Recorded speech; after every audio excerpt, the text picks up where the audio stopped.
Hey guys, I'm Albert from Cardrona Ski Patrol. Today I'm going to be helping you make your ski bag go from this to this.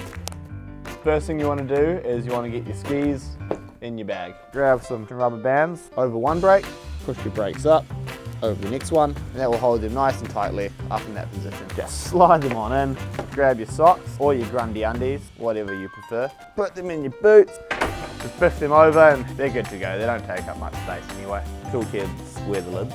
I always like to chuck my goggles in my balaclava, nice bit of protection. Then from lens side down, slip them into your helmet. Always bring a couple pairs of gloves. Shove it in the opposite end of the ski bag. Next thing I like to do, they go outer layers. So I just like to fold them up, maybe fold them again, fit nicely in between the boots and the bindings. Just fold it how your mum taught you. Put it in the bindings. I feel you always want a good mid layer. Keeps you nice and warm out there on the slopes. Always good to wrap up. So one or two of these should do you good. If you're in Auckland, maybe 4. Thermals are the easiest ones to pack. Now I like to just roll them up, put them on down the side. Don't forget to pack your favourite pair of undies, so don't forget to slip, slop, slap and wrap. So chuck in your sunscreen as well for the whole family. So I recommend a good pair of shoes, chuck those in.